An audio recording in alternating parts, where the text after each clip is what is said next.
Yeah, thanks for the invite. So yes, as Doug said, I'm the director. I'm a director. I'm board of directors of the Sustainable Energy Association. It's a voted chair, and I'm a chair of the or a director, and I'm a chair of the Program Initiative Committee, which is it's not outreach, but we put together all the events and programs that are responsible for that. And then I'm the steering committee chair for the Prince George chapter. And I'm presenting to you. So here we are, we're in the right place. So do I just do arrow or? Arrow. Arrow, okay, down. There we go. So just in case you can't see me, here I am again. But here's what I'm gonna be talking about today. First of all, we're on the Lheidli T'enneh territory, traditional territory, unceded, and we have I do a lot of business with the Lheidli T'enneh here in town, as well as other First Nations, but we should take a minute and just think about that we get to live, earn, and play on this beautiful part of the world. I'll introduce myself, kind of a bit of background.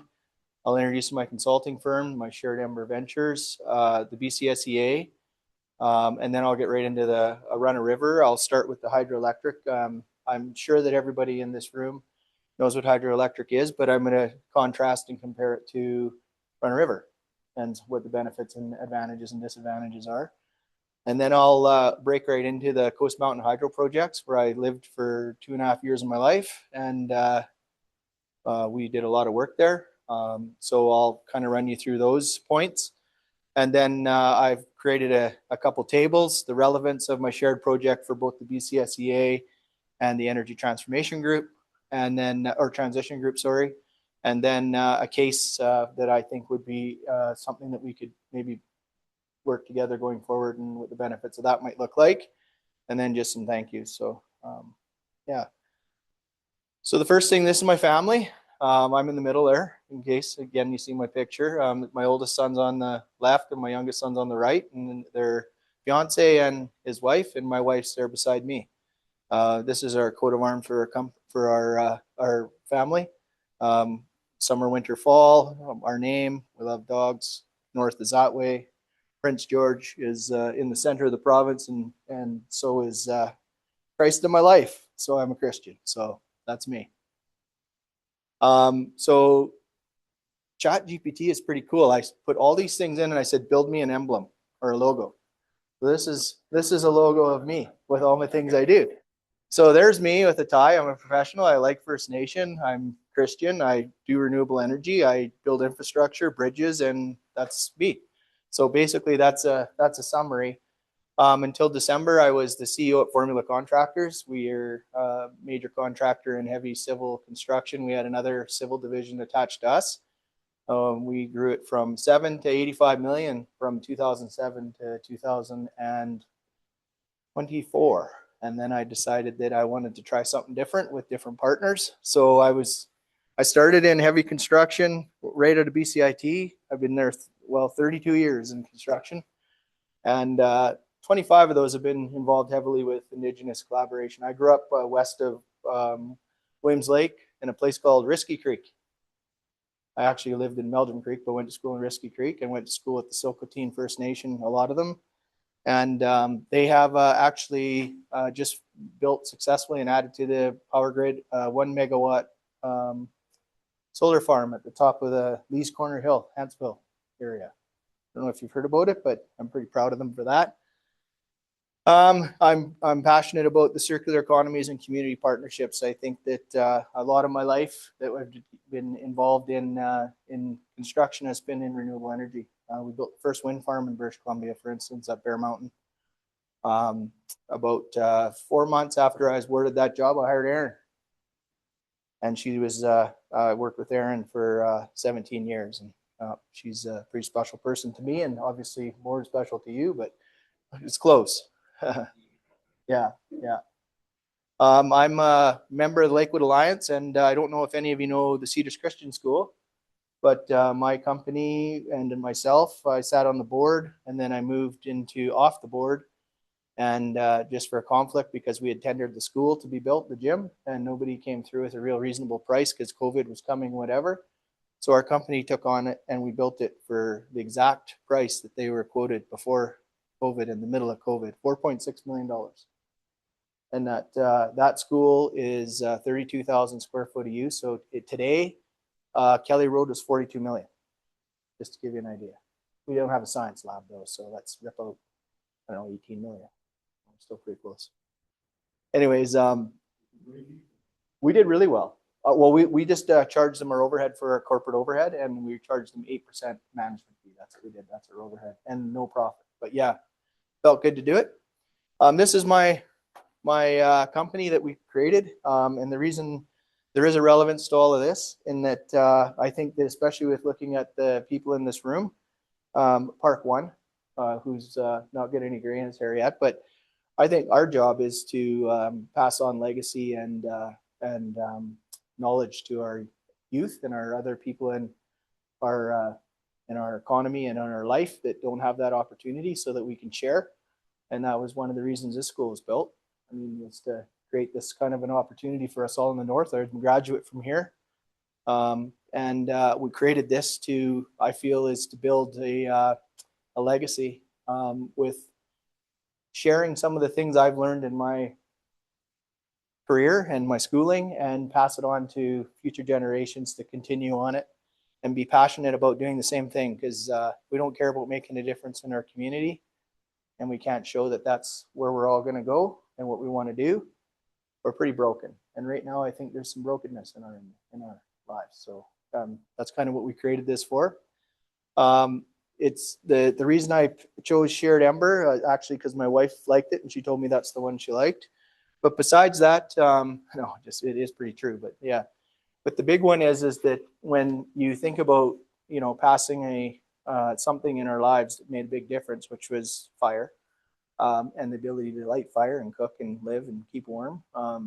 We have these knowledge base and these things in our life that we could pass on, and that's kind of the hand in the flame. So we're looking to basically mentor and coach people to see a different way of life and come towards healing and transitioning what we know onto others that can continue to make a difference. So those are some of the things. I'm working with high-level C-suite companies. Well, that's on this one. But yeah, so just again, just some things that we came across. You know, these are the core values of what we've come up with as our company. And basically, it's this level. It's a consulting firm that has some fractional C-suite,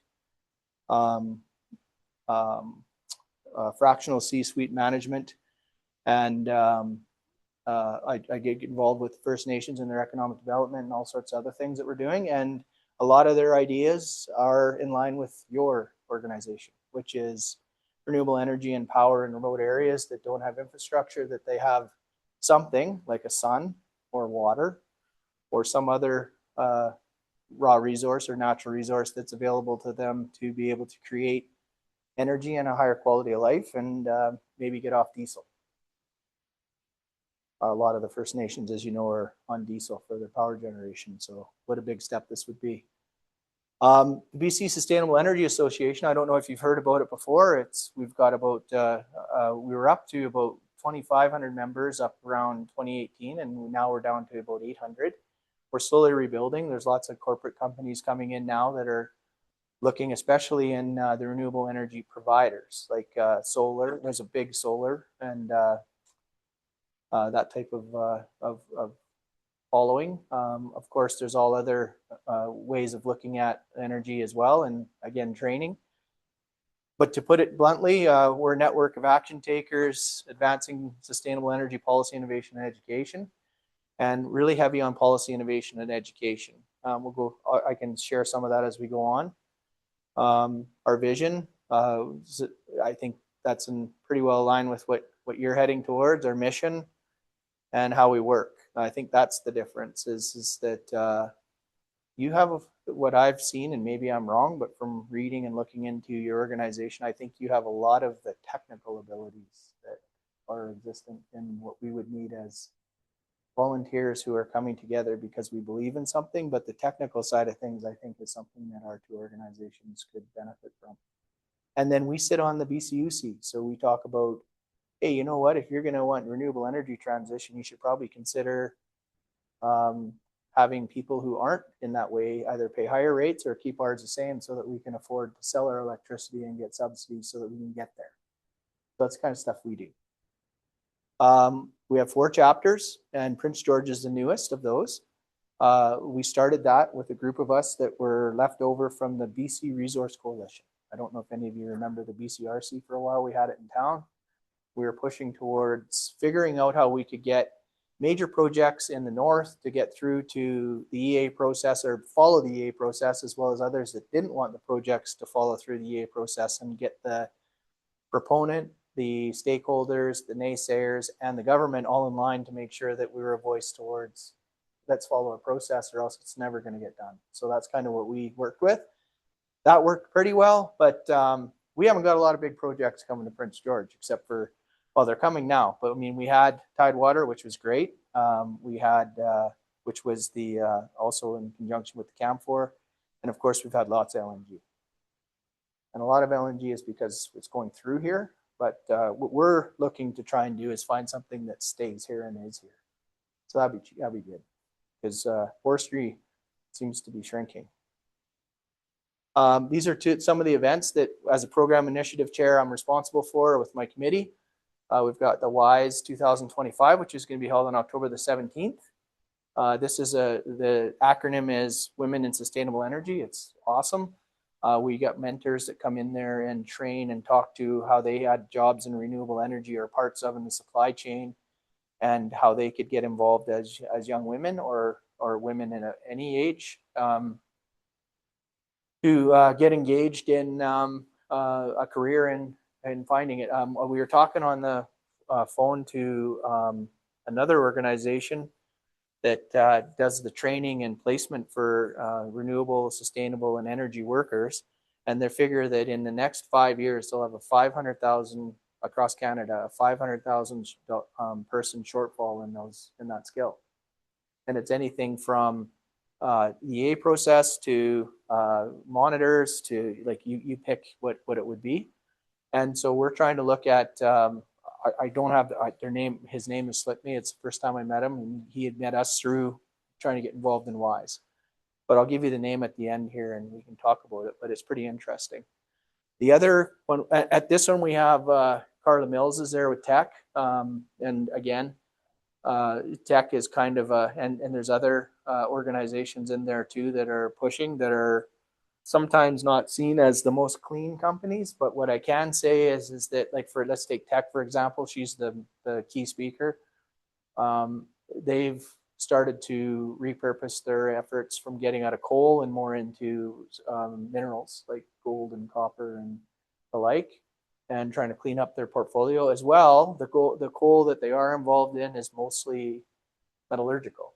So for us to do the steps we need to do in terms of building infrastructure like transmission lines, and I don't know if I mentioned pipelines. It sure is a sensitive issue within the BCSEA. I don't think we've made a decision on which way we think about it, but nonetheless, we need steel, and we need all sorts of stuff like that. But I think that their open-mindedness in the way they're doing business is something that people should hear about. So she's going to be there, and there's 4 other mentors, and some of them are from H-Tech is one of them that's going to sell hydrogen and various. They just opened up H-Tech, I think, just opened up one, or is going to, and maybe I shouldn't say that, but they're going to open up a fueling station here pretty quick with hydrogen that they're capturing and going to take in truck. The second is the BCSEA. We have an Energy Connections. We were going to have it on October 23rd. Adrian Dix is a keynote speaker. Stuart McNish, who does conversations now, was going to be the moderator and the MC. And we had 4 panels: energy economics, challenges to net zero, success stories in BC, and energy and technology and innovation, with 4 speakers in each of those. And we've decided to push it to the spring. As you can see, this is a big for volunteers to push this kind of stuff around. So the other is that we had some, everyone agreed, all the panelists agreed, everything. We ended up just having a few complications about, well, money and a few others, because this is about a $50,000 event to put on, and we weren't getting the uptake and this is just to be honest with you, weren't getting the uptake in the tickets that we needed to be satisfied that we were going to hit it. And a substantial loss inside of our association isn't what we're looking for. This is actually supposed to be a moneymaker that we can pay to have some other programs that we're going. So we're going to push it. And we really believe that it's complex to have these two at the same time, because we're trying to get 50 to 60 people here and another 200 here. And sometimes there's overlap. So which one do they pick? And they aren't inexpensive to attend. So we're going to split them. But if you're interested in participating or looking more into that, I'll be in Prince George here. So the Kool-Aid is one of the ones that I think is really interesting for this group. They go into elementary schools and high school programs and teach renewable and sustainable energy opportunities, including EV and other things. This is something that's really cool. They've done over 3,000 workshops. There's 70,000 students plus, and over 15,000 tons of greenhouse gas emissions are avoided. And they measure it by the changes that they make after they have their lessons, and then go back and research and figure out what homes have done to change what they've done. There's a couple things in here that aren't advertised in this slide. One of them is that we just signed the largest school district in the province, and they're going to do as an uptake. And I'm also working with schools like Cedars up here as a pilot, because it's pretty hard to get into a school district, but it's easier to have like a pilot program. So we usually start with an independent school. They come and attend and watch it and participate, and then they say, yeah, that sounds good. And then we talk to them for 4 years, and then we get the uptake. So, but we're wanting to do it faster up here because there aren't any really programs like this. Where I think it would be beneficial for your organization is that to look at our program syllabus and the rest, and see if there's some technical things that you could add and to contribute to the things that you want to do. There's nothing better than starting with kids. Tobacco companies do it, so why don't we do it for good things? Yeah. Did you know that one thing I just figured out the other day is that the tobacco companies, when they started selling less cigarettes, started buying all the junk food companies. Yeah. Yeah. So they're getting as much or more money making it on selling junk food now than they were on the other. And there's also another thing that nicotine is now considered a health supplement, similar to, I guess, selenium and the rest of them. But yeah, it's weird. Anyways, I wasn't sure exactly where to start this, and I'm passionate about hydroelectricity and wind and LNG and all the other things that create the power that I love. And so I thought I'd start at the beginning and basically walk you through. And I learned some things myself. One of the things I learned is the States was way behind us. They actually didn't start until the 1920s to do hydroelectricity. I didn't put it in here, but when I went back to look at the Department of Energy, it was until the 1920s that they started looking at it, and we're in the 1800s. So just like everything else, including hockey and basketball, we did this better too. I'm just kidding. I love Americans. Yeah. But the hydropower began, and as you can see, in the 19th, and industrialization. But I mean, just look at this this formwork. Like I imagine they took a few times to figure it out. But yeah.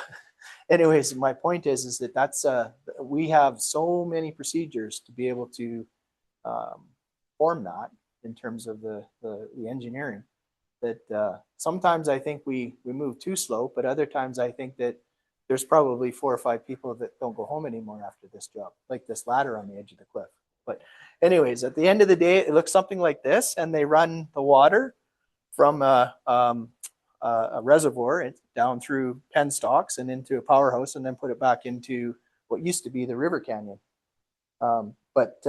Yeah, so these are some of the things that I thought were pretty cool. Powered streetlights, local industries. That was the first powered one was 1881 in, is there someone? Chaudière Falls. I would have shot that right up if I would have tried it, so thank you. And then other pretty cool things like private growth and industry investing into the market already in 1901. And it looks like in 1898. You know, like that's pretty cool. And then finally the government stepping up in 1906 and say, hey, you know what, we should control this. It's going to change people's lives. And then in the 1920s and 1950s, it's we can see that, again, pulp and paper, we're firsthand on it. They need lots of water, and why not use the power? And that's Camano. I mean, they use Camano. They use a tunnel and a huge hydroelectric project to be and remain competitive in aluminum production in Canada. Otherwise, they wouldn't. If they didn't have that power, we wouldn't have aluminum in Canada. That's just how simple it is. So we have all these resources. I don't know if any of you have ever been to Lillooet, but everywhere you go there, it's amazing. It's like driving around looking at an infrastructure brochure. I love that place. There's penstocks and everything everywhere else. And then of course, you see the diversification for, although fossil fuel and nuclear power reduced hydro's dominance, we don't have to be proud about the first one. But the second one is interesting. They still need a lot of water. So, it seems like water is our life. And that's kind of the same story I get at church. So anyways, just the unbelievable progression and how fast it went to get, it's almost moving at the same pace as aircraft. How complex this is getting, how fast this is getting. Like one of the things that I really liked about learning when I was building the wind farm in Dawson Creek was they have a system where they have quality wind, they have Doki wind, and they have Bear Mountain wind. And they're each producing anywhere between 100 and 150 megawatts each. And they have the dam. And those all talk to each other. So if they have wind and they can get that into the grid without using water, the water becomes the battery. Pretty cool how they all talk to each other. And we're doing that in British Columbia, northern British Columbia, and learning all this ourselves. This is actually the powerhouse floor in Site C. But I mean, just look at the size of those turbines. It's just incredible. And then, yeah, I don't know. It's a passion. One of the last things I found that was interesting as well was the new projects often involve Indigenous partnership for sustainable growth and energy sovereignty. And that's not me putting that in there. That's me doing a search. Because I just want to see if I'm even in close. If I'm relevant, then we'll talk about it. But if I'm not, then I'll leave it out. But for me, Indigenous partnerships in British Columbia and Canada as a whole are pretty important. So basically, this is the first kind of stab I took at the difference between a typical hydroelectric project and a run-of-river.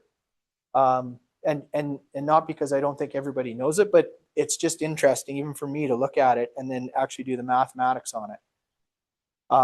This is, let's say, Wack-Bennett Dam, where the water is kept to a certain elevation, comes down through the spillways, of course, if it's too steep, and it puts some down all the time so the fishway can go, the fish can get up.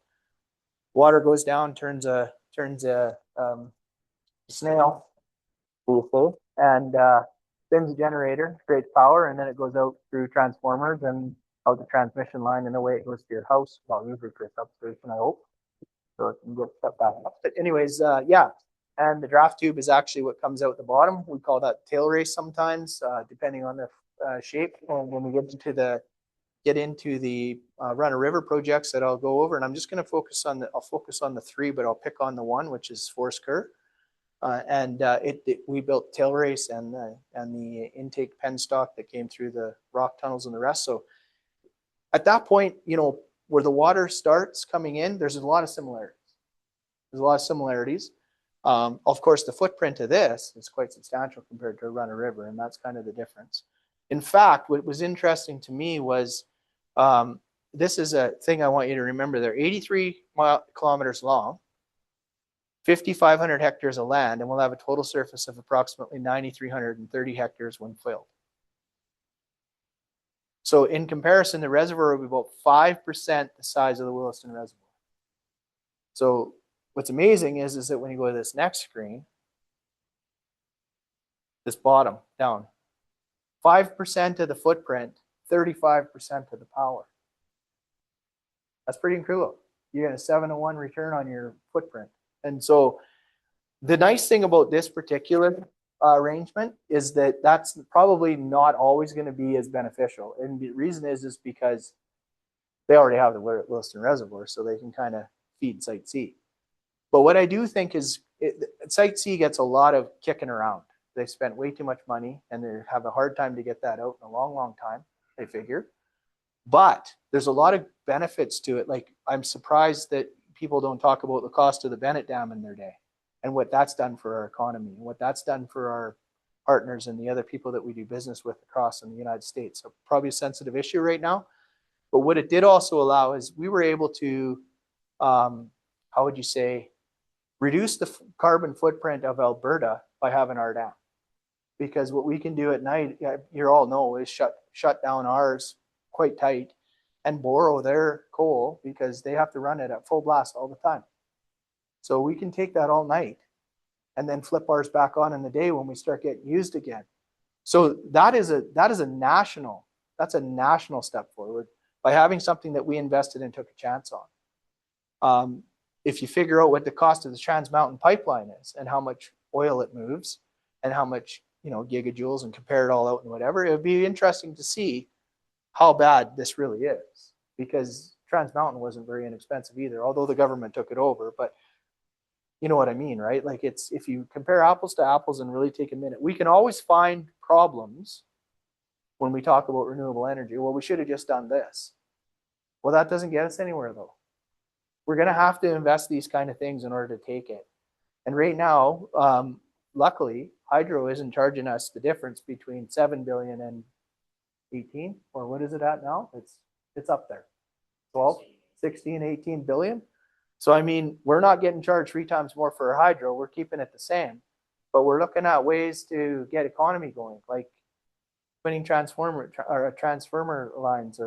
lines, to get out to the mines to get us more renewable energy to complete the, if we're going to electrify, we better get those things done. We better get more gold. We better get more copper. We better get more rare earth. So I'm hoping that I'm talking to the converted, and I'm hoping that sometimes I think that industrialization is good, provided we're managing it at a carbon footprint level that is sustainable. Yeah, right? We need to take a step, and everything has a risk. Everything has a chance. Everything is, yeah. So this is the operation of the Runner River. So basically, in Site C's, it's kind of weird because Site C is kind of like a hybrid, where that it does have a reservoir, quite large, but nowhere near what it would take to 7-to-1 return. But what about a typical one? What would be the opportunity for that? Well, we've taken this, and we've done this where we've taken parts of the water. We're not allowed to take all of it in most circumstances because fish need to swim and vegetation needs stuff. So we take what we're allowed by permit. We shove it through a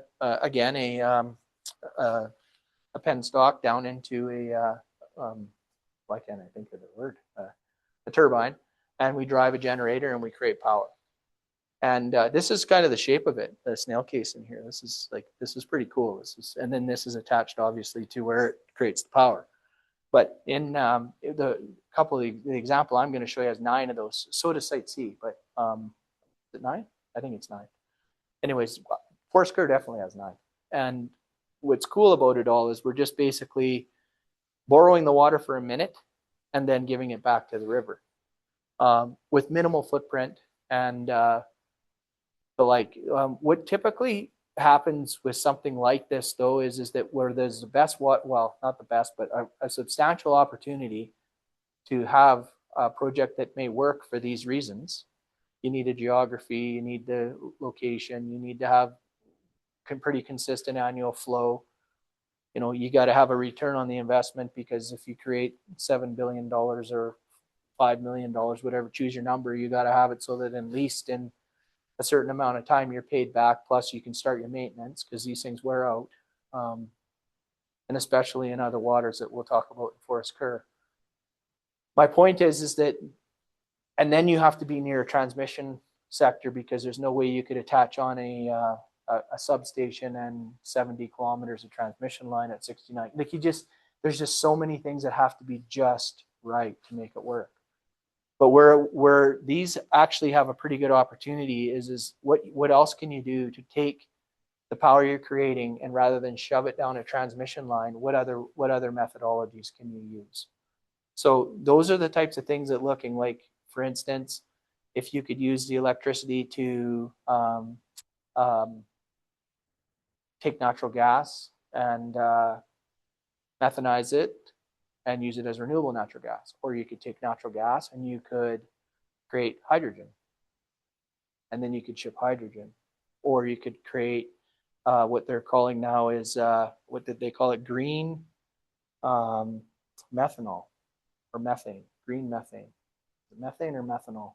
Anyways, it's like green ammonia, like they were doing green ammonia for a while, but now they're actually creating a new industry that's using it's like hydrogen, like green ammonia, but it's a new product that I was just reading about the other night, and they're already starting to try and push it towards and being able to ship it at these sources.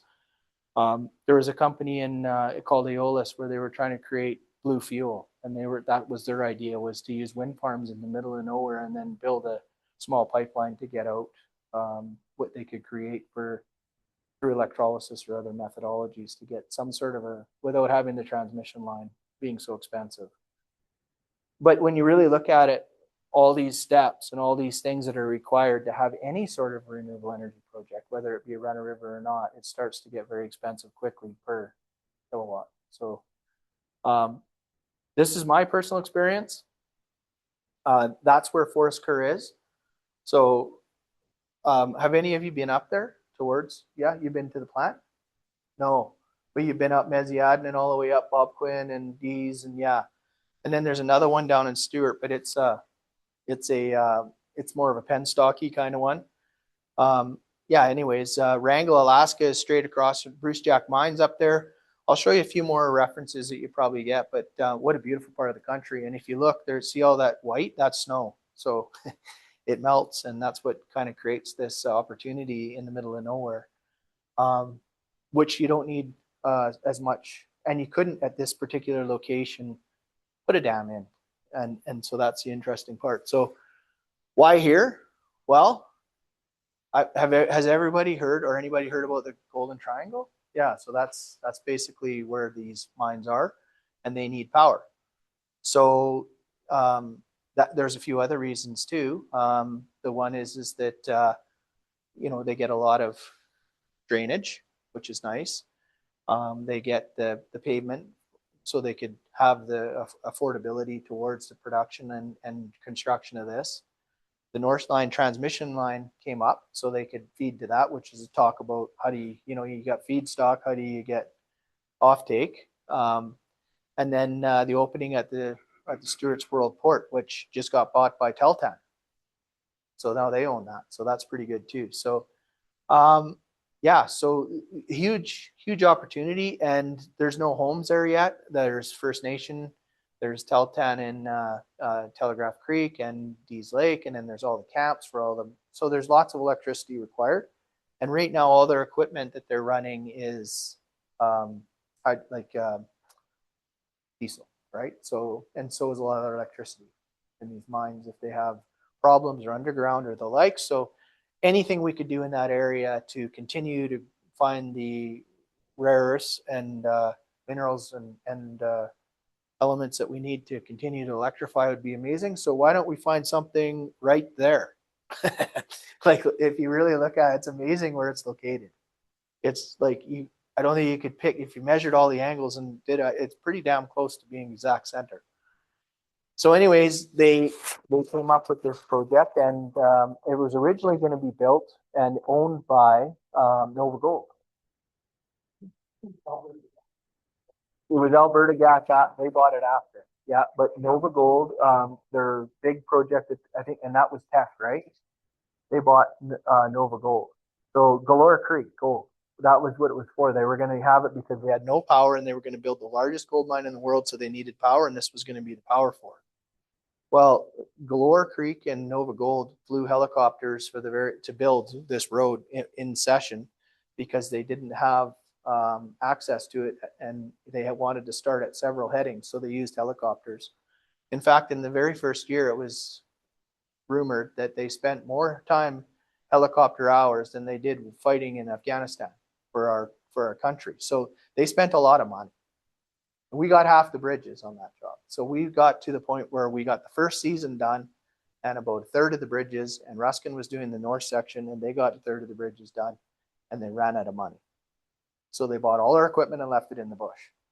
And they're starting to plot away at continuing to build this thing. But it was a BHAG. If you ever want a big, hairy, ambitious goal, that was what they were trying to do. Anyways, that was what this was originally founded for.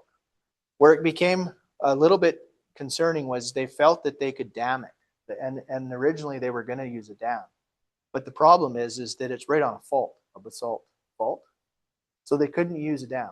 So, but they still saw the convergence of the Iskit, the Forest Kerr, and they felt that this would be a perfect opportunity. They just need to figure it out. So they decided to build a run of river. Anyways, that's what I wanted to talk about today, because, you know, it's fun to talk about one run of river, but why not talk about the largest one in North America without a reservoir, in my point. And Site C is now, of course, a run of river, so it's bigger. But this here is an amazing project. And they use a couple of technologies like an Oberheimer weir, where they'd pump the air up so they wouldn't have the water, and then they'd be able to use a radial gate and push like they did some really cool things just to make sure that even in low flow, they could keep it very consistent. Of course, there's all sorts of risks, but I put a lot on the slide. You guys probably got a chance to read some of that. What I'll do is I'll talk at a pace that I know we need to talk at, and I'll leave this. You'll have it, right? You'll have this as an asset for your group. Yeah. So these are the three projects. So these are the intakes for them. This is Volcano. So this is actually an intake that comes in, and it goes into the top part of the penstock is actually fiberglass. So it comes into a fiberglass. I want to say it's at least a 5 foot, if not 6 foot round. And then as it goes further down the hill, it gets into steel, and then eventually through a powerhouse and back into the Iskit River. Same as McClymont, but this one here is cool because the intake here is drilled right through the mountain, like a tunnel boring machine, and it has a fall of incredible. Like the road is to get up there is absolutely phenomenal. It's like the worst, and most exciting at the same time you'd ever experience. And then the Forest Kerr is over on the left, and that's where we started. So we built the Forest Kerr, then we went to McClymont, and at the same time Volcano was kind of get built. The way they were commissioned, which we'll show later, went Forest Kerr, McClymont, Volcano. Forest Kerr, Volcano, McClymont. Anyways, yeah, beautiful projects though, hey? Beautiful. Yeah. So this is just a kind of I found it's a kind of a crappy map because it's not really high resolution, but I think it's really important because I don't think a lot of people understand how close these are. Like this is up on the top of a mountain that goes into the Iskit. This is on the top of McClymont Creek that goes into the Iskit. And then this is the Forest Kerr, which is right on the convergence of the Forest Kerr and the Iskit. So really exciting about now it makes sense when you have, 290, 195. We can go back, but I mean, I have a summary at the end. But you have the 195, the 66, and the 16. Now it makes sense. We can build a substation. We can get some line. So you see on here, this is a 69 kV line, and this is the big one. This is the 297 kV, that hooks to the Northwest Transmission line. So anyways, so they got it done. The 1970s was the first time, then the 90s, then the 2000s, then Nova Gold required but couldn't finance the project. There's right there, and then they bought it, Alta Gas, and then they acquired Coast Mountain and its assets, and then they redesigned Forest Kerr, and that was because of the no reservoir dam. And I mean, there's still lots of construction challenges, and we'll show you. I'll go through that as we get closer in firsthand. And so I guess you could say that in mid 2010, the construction commenced, and they were doing laydown, whatever. The very first year we went up there was 2012, right after we built Indaco, or part of Indaco expansion for the molybdenum mine in Fraser Lake.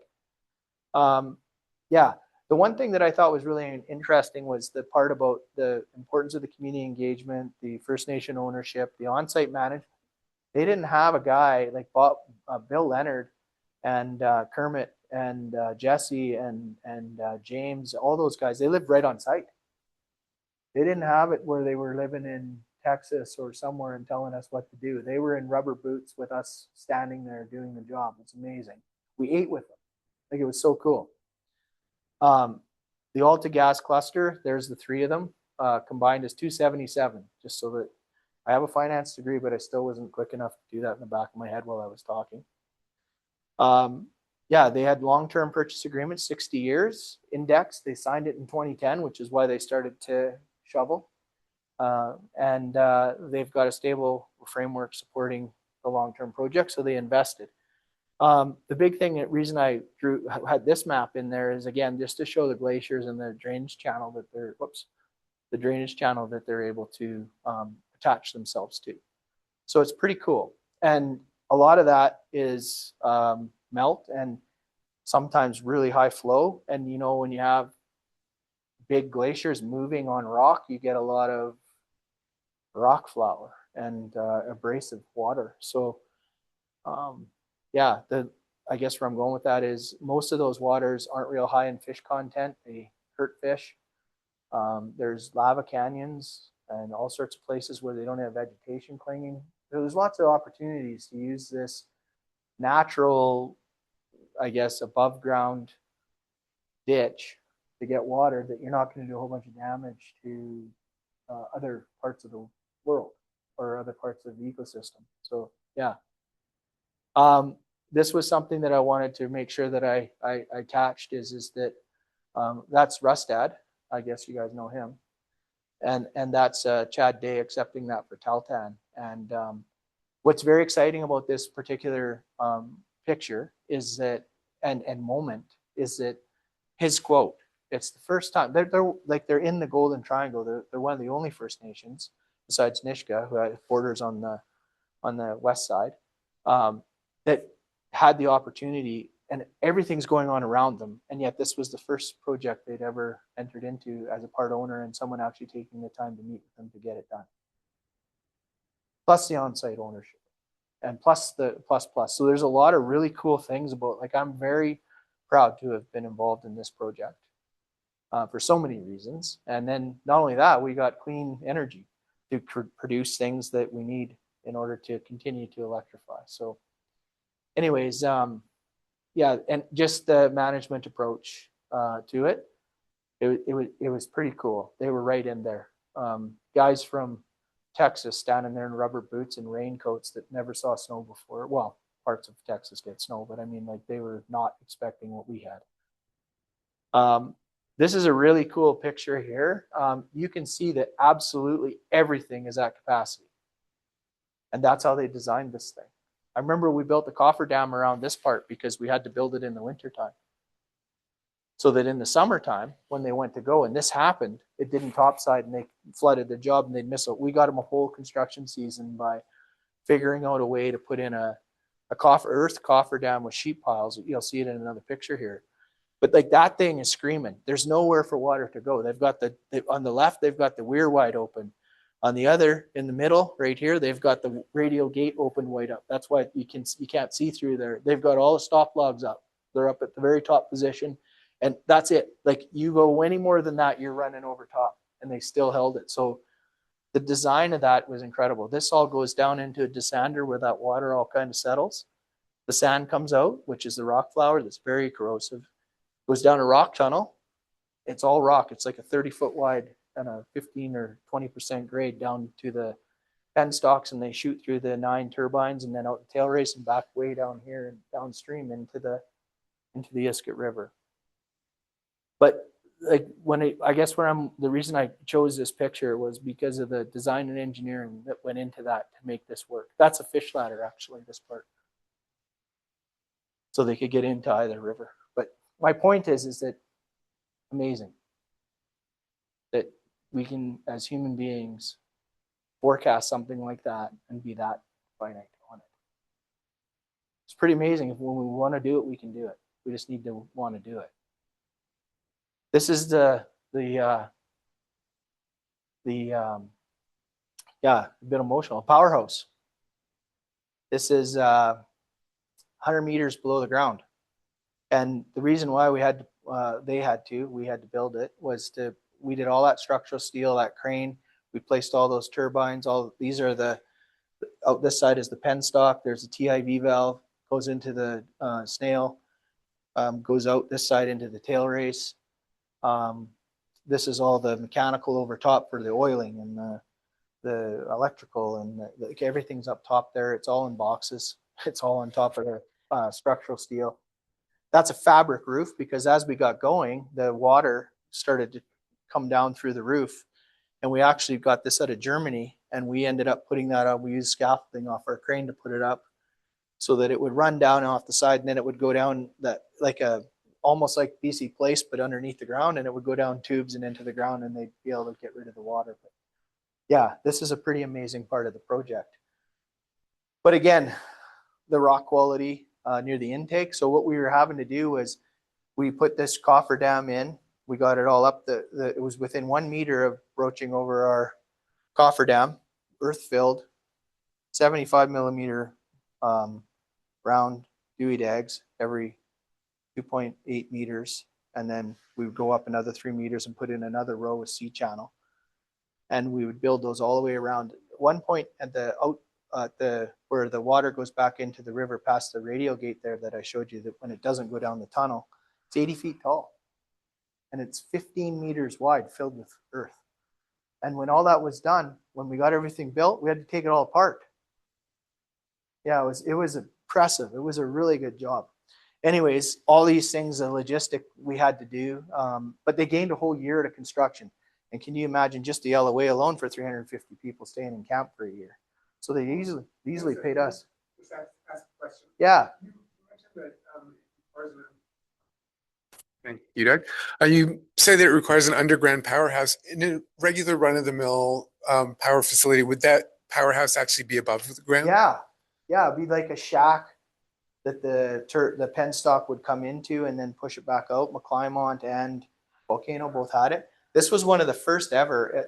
I mean, the Seton one portage, it actually has to get a underground tunnel system put in so they can change the bearings in the penstock because there's no way of shutting it down. Like that's yeah. But anyways, what happened was the way that the river fell and the way that it had to be tied in, there was just no way to put it and get your elevation. They had to get 100 meters of fall in order for this to work. So they said, well, why don't we just put it underground? And what happened was they actually turned away from being a work safe project into a mining project. So we were actually being our safety and applications and the way we're managing this job turned into a mines and energy job with the Mining Act, not with WorkSafe. So we had to all learn that because we're contractors, like, so it was pretty cool. But yeah, that just to make it all work, and that was why they actually dropped it before, because they were looking at building a dam and then having it just come down and they'd be able to have their powerhouse but it couldn't work because with this problem, the rock was so, where was it here where we did grouting? Here, it was so, I guess, broken and concerning, kind of like Site C where it's moving a lot. This would have been even worse. And not only that, the reason we had to grout was because we got all the walls in, the river started coming up, and it was coming up through the floor of the dig. So we're thinking, okay, what do we do now? Like we've got this all blocked, so now it's coming up through the bottom. So we actually had to run big caissons down and drill them, and then run pumps with great big 36-inch holes, 10 meters each. We put 5 of them in and drop pumps in there, and all they did was just pump all the time, keep the water table down so that we could do all the dental concrete to start building up. It was incredible, like things I'd never seen before. And we still couldn't keep up. So then they started injecting grout into the earth, like drilling a tube down and injecting grout to seal the rock. They had people all lined along the river so that we weren't pumping grout in there because who knows where it's coming out. But it was a tough job. And at that point, this job was a $700 million job when they bid it or did it. And I think by the time we did all of them, we were up to 1 billion. But that's not, well, it's pretty close, I guess. I want to say 30%. It's not four. It's not 4 times like Site C or 3 times Site C, but it was, yeah, it's a lot, right? And you know, they have contingencies and everything, but yeah, there's some other issues too, like a lot of rock flour. It would like they had to figure out how to make these turbines last because they were getting just sanded down and destroyed by the amount of rock flour in there. And the desander, yeah, it could hold it, but flour is like it doesn't settle. It just stays in. It's very pernickety. It doesn't happen fast enough. So yeah, it was very interesting in that regard. But I mean, that there is like you've been to a football stadium. That's as long as a football stadium. It's as wide as a football field, and it's as tall as a football field is wide. And that's all out of rock. I was all drill and blasted, and that doesn't even include the 9 tunnels that come in, or tubes that come into the main tunnel. And then there's a service tunnel, which is at that end, and it's a bench that you come in, and that's how we hauled everything. So we hauled everything down on a go hopper. Have you heard of a go hopper? It's a machine that can pack several tens of tons, and it's all wheels, and all it is just flatbed with a little driver on it, and you drive it down like 20% grades to get down to this thing. And you've got this turbine that was bought 20 years ago, you know, that you don't want to drop or spill. And yeah, we did all that work too. It was pretty intense. It was really intense. It was a hard job, but it was fun. And some days it was fun. Yeah. Yeah, no, it's pretty good. That's a 160-ton bridge crane too. Like, you know, in shops for 10, 15, you know, 160-ton that thing is. And that's the only way they could figure out how to put all those in. Like, ingenious, really. Again, back to it. Some of the remote construction logistics that we had here, we were 6 hours from the nearest community, so we couldn't hurt people. They'd die. And some days you couldn't fly them because it was so foggy. You wouldn't be able to get fog for, you know, many, many days. So everything had to be topside, and we didn't, but there was we did because we were part of the project, but they weren't an employee of mine. One of the drillers got twisted up and hurt his arm and his back. Another guy, he drove a loader off and hurt himself bad. One of our guys tipped over an excavator and tried to step out and broke his leg bad. And like there was people that got hurt, but I'm really, really blessed that no one got really hurt, because these jobs, like if I showed you where it was, you wouldn't even want to take your kids there to go for a walk. But it was fun, and we just followed the rules and worked together. And yeah, you fit in or you weren't there, and it was very, very strict in terms of, but not in a bad way, just in a way that we would hold each other accountable. Some of the key lessons we learned on this job. That's after everything's functioning. See, this is where the TIV valves get welded in, and those have to be welded, and those are the ones that keep the flow of the water in. This is pretty close to where everything's placed, and now it's just the final connection points. But this is at the intake, that's at the powerhouse, and this is at the outtake, taking sediment samples. So I thought it was pretty cool to share that as well. Again, these are some of the things that I learned from the job. The constant community engagement.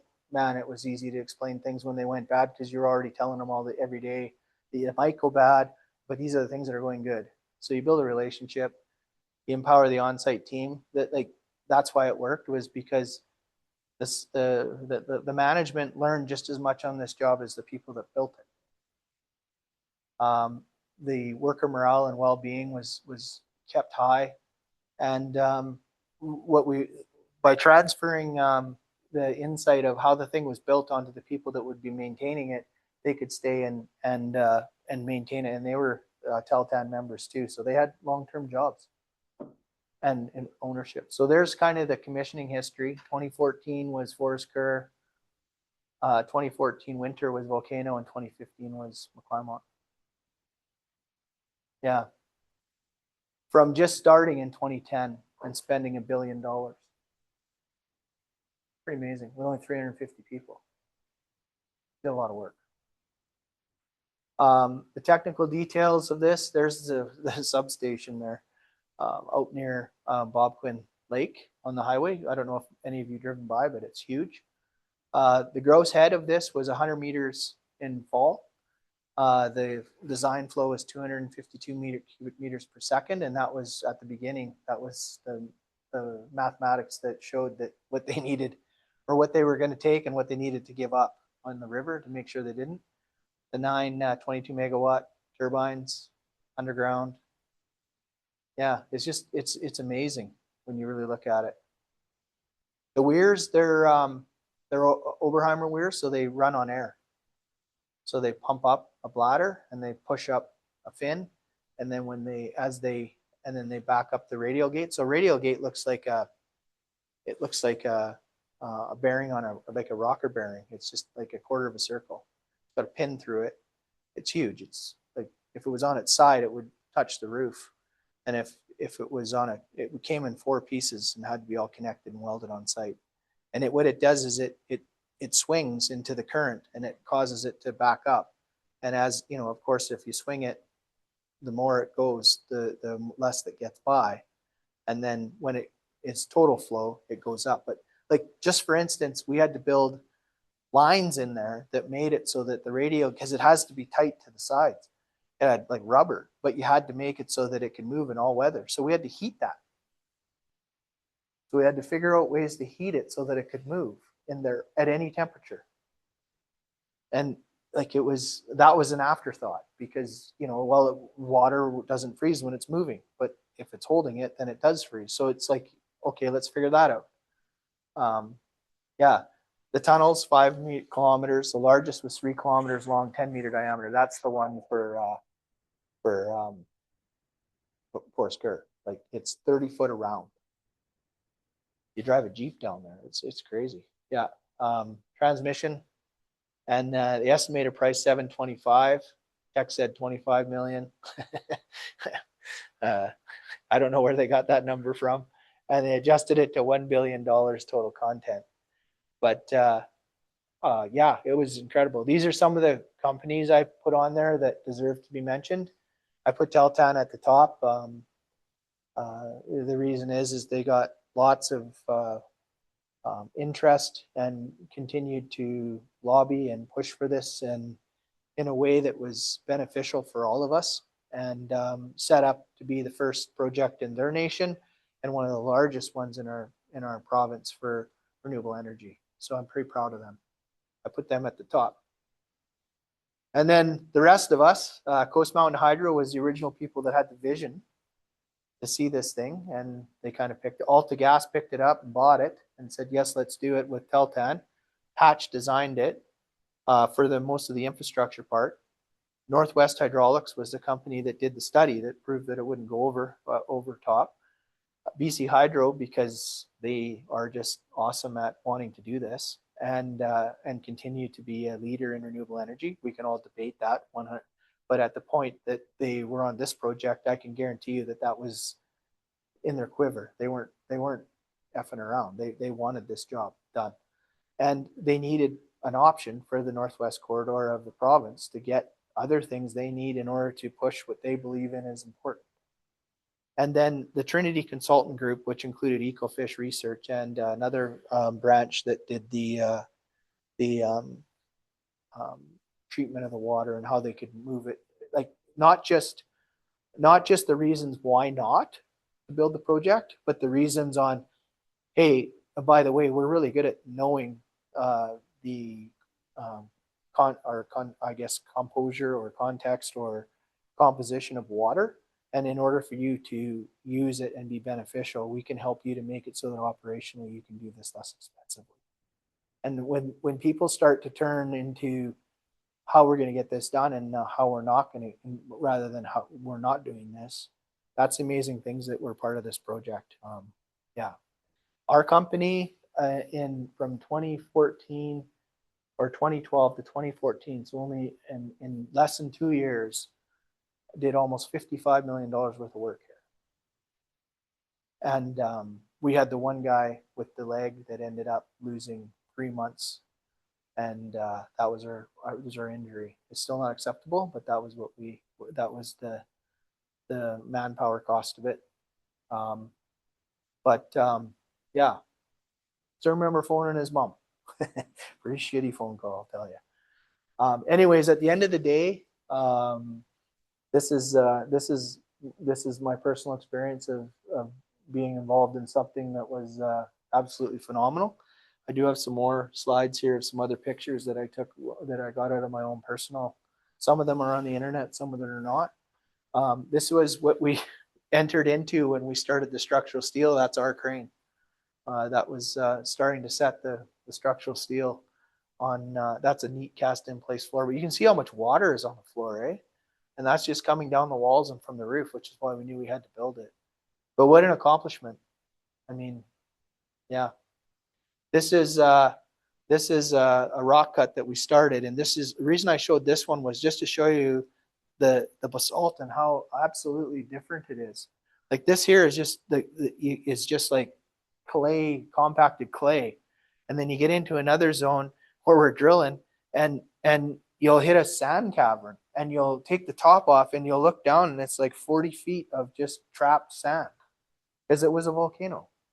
So it whatever was there, you find trees and all sorts of stuff. So originally, when we were going to build this bridge, we were going to be able to mount right on here, and that was only going to be an 80 meter.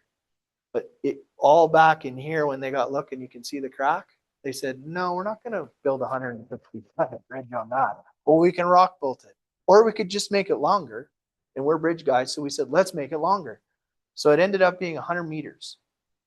That's the longest bridge we know of in North America, 160 ton that was erected from one. We didn't have any access to the other side except for this little 15-ton excavator that we flew over there with our crane, sitting right here.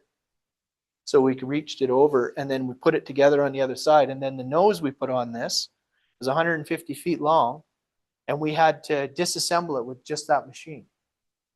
So everything we had to do is incredible. At one point, we were less than a meter from the bearings, and we don't have another shot. Like, you can't pull it back, so we had to build all the footings, and it has to land, or at least be like you're hoping jack up a slight a bit, but you can't be low, because you'll never have anything over there to pick it. You're done. You can't pull it back. So I mean, Peter created Formula, and I was the second largest shareholder, and we used to, like, he was here with me, and we smoked a pack of cigarettes each that day, and I don't even smoke. It was crazy. Like, it's 2.5 million pounds of steel. You can see we have deck panels stacked on the end to counterweight, because that's basically to keep it from tipping over. We had roller rocker bearings that were from here to the window, and they had on the front casters, so that if we started to get off a bit, we could push it back with Hillman rollers on it, and Hillman up here, and they're 100-ton each that they can have. It was just, everything was just really, really tough. That's a 700 size excavator. So that excavator is 70 metric tons. So, it's just, everything is just so big. So anyways, this was the cut we had to build. And the reason we had to do that cut was because if we were here, they were going to get elevation enough that we wouldn't have to do such a serious cut. And then because we had to launch, we had to cut back another 80 meters just flat.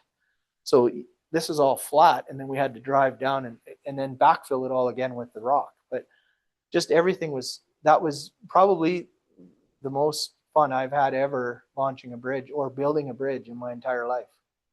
Like, so far. I mean, I hope that I get to do something as cool as that again. But all this up here is all the rock piles. All this is rock from there. It's just, it's crazy. You feel like when you look at it, you think, man, I'm so small. Because we are small. This is some of the things this was the earth dam. So on the left there, that's the height of it. At the out, like just where the water was coming at the other end, out of the structure, past where the intake was. The next picture over is us getting ready for the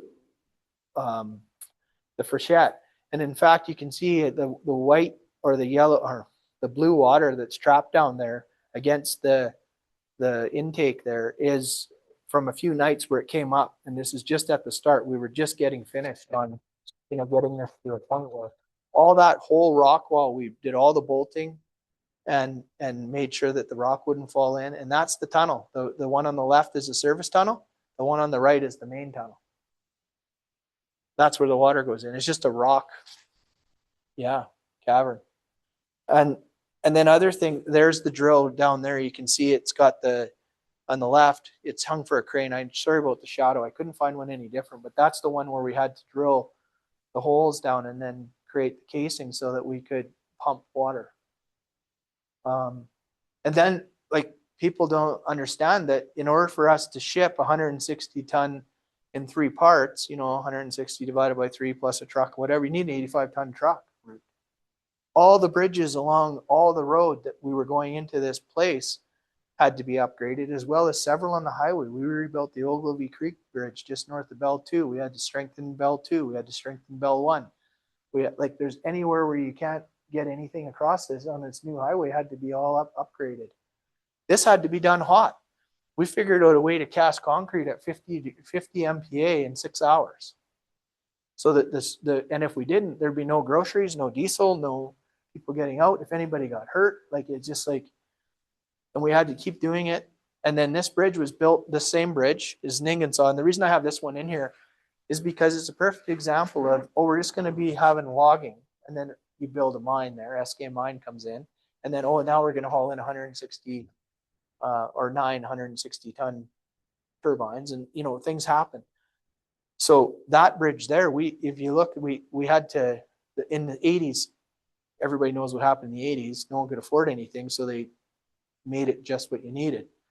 So in some bridges, you get an L75, and it's really an L100. It's just a stamp because it's not any cheaper to make it thinner because of all the extra engineering.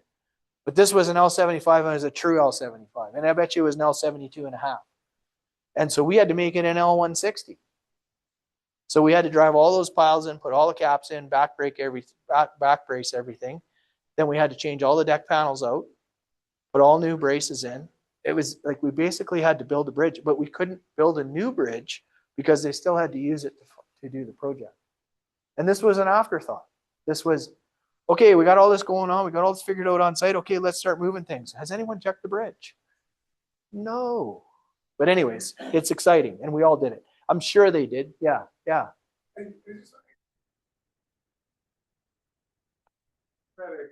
In Calgary that was designing blimps for exactly this kind of project to take huge loads out to remote places where there are no roads. I was just wondering whether anybody thought about using a blimp, to carry in any of this material. Yeah, no, not for this job, no. And I think the reason, I actually don't know the reason.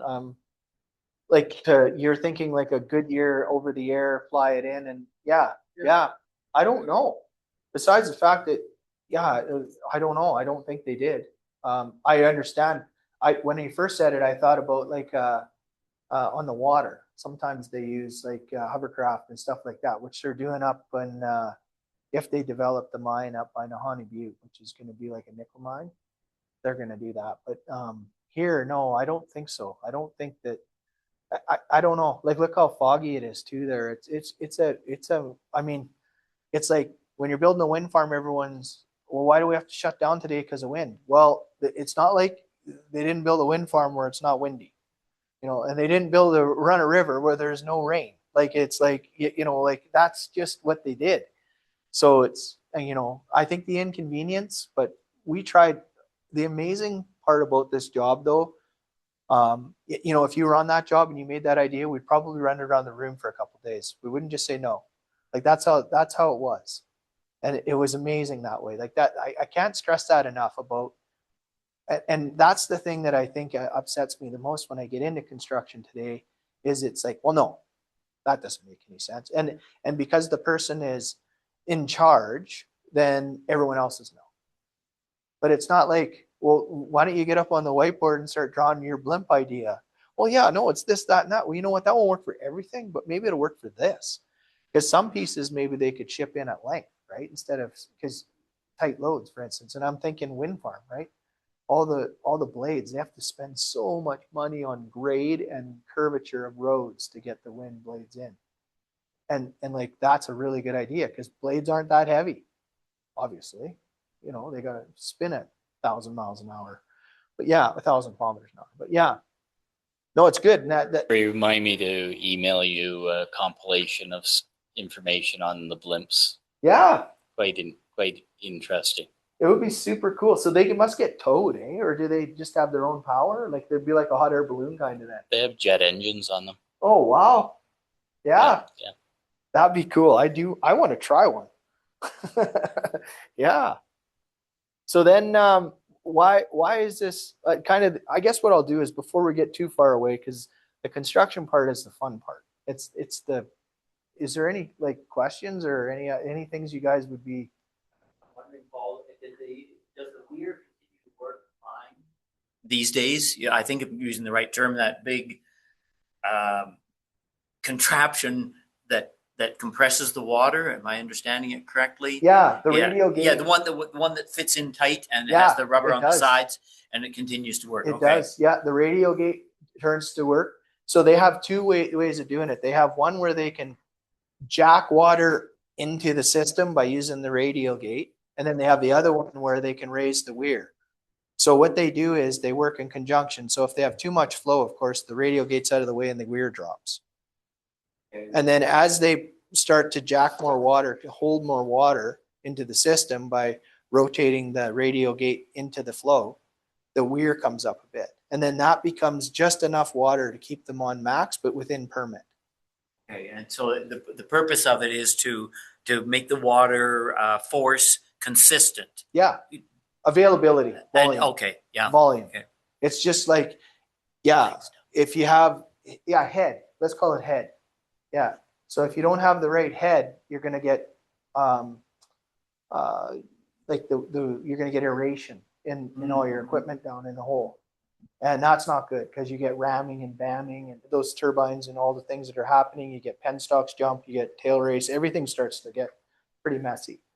So they're trying to, but then they have a permit, right? So they have to be careful that they take and that's why that number, the 253 cubic meters per second is, I showed you a picture in Utopia. There's also times a year when there ain't a much. And they still have to use that's when the radial gate and the weir start to work together because they have to have those guys downstream, not only checking sediment and output and all the other, they're saying, okay, there's this much water coming into the system here, and there's this much water staying in the main system here. Are they within permit? And if they're not, they have to, hey, you guys got to stop using as much water. And that's kind of what happens. But we're again, because it rains so much, and the warmer it is, the more snow melts, and the colder it is, the more, I mean, the winter is the tough part. The winter is the tough part. Yeah, to keep it consistent, right? Because, things freeze, glaciers don't produce as much, all these other things start to happen. But being that it's close to the coast, sometimes you get a nice rain that just breaks over the mountains and in past Alaska and starts to rain or snow, and then you get some precipitation. But you have to know that the system can only be built for that amount of, I guess, what your system can hold for reservoir, but what the environment will give you. And that's your contingency. Whereas that's exactly why a run-of-river is a little more risky than a dam. Because a dam, you have so much, it would have to be such a long event. It's more smooth. This could happen a couple days or weeks. So, yeah. But yeah, the radial gate and the Oberheimer weir both work. Yeah, yeah. Paul, can you tell us about the Ecofish identified something during the salmon run there, that there wasn't quite enough water coming out of the outfall. Okay. And didn't Hatch end up having to change the turbines to vertical turbines to deal with that? I don't know. I never heard that. Okay, because I know the fish ladder was one of the last things where they were contemplating whether they were going to use it or not. Yeah. And have to use it or not, and they ended up having to use it, but I don't think that it would address the turbidity. No, what we heard is that in order to keep the water level from varying by the regulated amount, they run the turbines wide open even when there's no load. and they had to change to vertical turbines. It may be misinformed, but it was a brilliant engineering decision halfway through the project. Yeah. And they ended up not using the horizontal turbines, but the vertical ones. And they got them from Bhopal in India or something other like that. Amazing. Yeah. So and, maybe, and they were able to maintain the water level for the salmon run. That was, in collaboration with the Tahltan Nation and Ecofish. yeah, I'd have to look that up. That's Yeah. interesting. I'm learning that right now. But if they just shut the valves off, those valves that you guys welded in, Yeah. then it would have blown the entire powerhouse off its moorings. So they had to let the turbines freewheel even when it was not under load. Okay. And they had to get special turbines to do that. So But they must have had like a back channel where and I've never seen it because I've only ever seen where the water comes back into the Iskut River. Yeah. It's exactly the same elevation, but it is back. No, this was down at where the Iskut runs into the Stikine, is that they'd specified how much water there had to be for the salmon. Okay.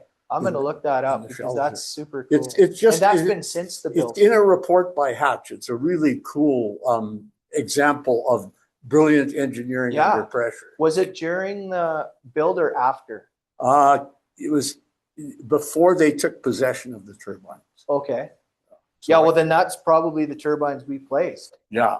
because ours are yeah, you know what? You're right. You said Francis horizontal turbines, and they weren't horizontal. Yeah, they were no, the vertical. ones we have are vertical. They're vertical. Oh, I know why they're calling it. So but they are horizontal because the turbine, the gen set is not Yeah. vertical. Yeah. It's driven off the side, but the pen stocks are now shaped in a vertical, not flat. So in Site C, the turbines are turned. They're flat on the floor, and they turn a turbine from the top. But this one here, it's cool you notice that because so the generator is horizontal because it's driving off this, but the pen stocks are now vertical. Or sorry, the snail cases. I think it has something to do with the bearings being able to freewheel without burning out.